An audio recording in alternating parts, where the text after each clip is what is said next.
స్థానిక NTPC millennium హాల్లో జరిగిన సైబర్ క్రైమ్పై అవగాహనలో భాగంగా Godavarikhani cyber crime sub inspector Krishnamurthy Ramagundam project level anganwadi టీచర్లకు అవగాహన కల్పించారు. గ్రామాలలో ప్రజలు సైబర్ క్రైమ్ మోసాలకు బలి కాకుండా అవగాహన కల్పించాలని అంగన్వాడీ టీచర్లకు సూచించారు. అనాది కాలంలో జరుగుతున్నాయి, అది కరెక్టే.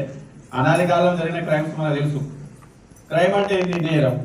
ఇద్దరు కొట్టుకుంటే నేరం, అంతే కదా, అది తెలుసు. వాళ్ళని డబ్బులు తీసుకొని డబ్బులు ఇవ్వకపోతే మోసం, ఇటువంటి కొన్ని మనకు తెలుసు. మరి సైబర్ అనేది ఎక్కడి నుంచి వచ్చింది? కొత్తగా వినబడుతుంది ఈ పదం.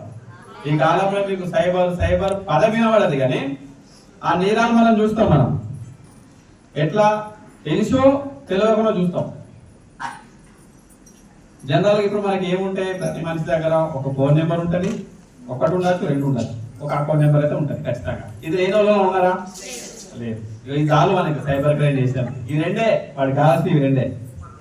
మరి ఎట్లయితే సైబర్ క్రైమ్, ఈ సైబర్ క్రైమ్ ఎట్లయితే అది తెలుసుకోవాలి. నేరం ఎట్లా అవుతుంది అని తెలుసుకుంటే అసలు నేరం ఏదో మనకి తెలుస్తుంది. ఇంతకుముందు మేడం చెప్పినట్టు ఓటీపీ అంటున్నది. ఓటీపీ అనేది సీక్రెట్ కోడ్. ఇప్పుడు ఫర్ ఎగ్జాంపుల్ మనకు బీరో ఉంటుంది, బీరో తాళం ఉంటుంది, అదే ఓటీపీ. ఆ తాళం వాళ్ళు కానీ ఇస్తే ఏమవుతుంది? ఎవరైనా ఓపెన్ చేసుకోవచ్చు. ఇక ఓటీపీ చెప్తే ఎవరైనా ఓపెన్ చేసుకుంటారు.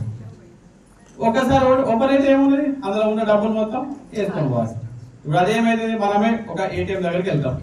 వెళ్ళి ఏం పెడతాం? డెబిట్ కార్డో క్రెడిట్ కార్డో పెడతాం. డెబిట్ కార్డు పెడితే డబ్బులు వస్తాయి. ఒక్కొక్కసారి ఏమైంది? క్రెడిట్ కార్డ్ అయితే ఏమైంది? ఓటీపీ వస్తుంది. ఆ ఓటీపీ మీకు రాకుండా వాళ్ళకి నవ్వేది అనుకో, వాళ్ళని అడిగితే చెప్పిన అనుకో, అయిపోయి. ఇదే సైబర్ క్రైమ్. ఈ కార్యక్రమంలో అంగన్వాడీ జిల్లా కోఆర్డినేటర్ అధికారి Anil, Ramagundam project level CDPO Alekhya Patel, Ramagundam project level supervisors, Ramagundam project level anganwadi teachers తదితరులు పాల్గొన్నారు.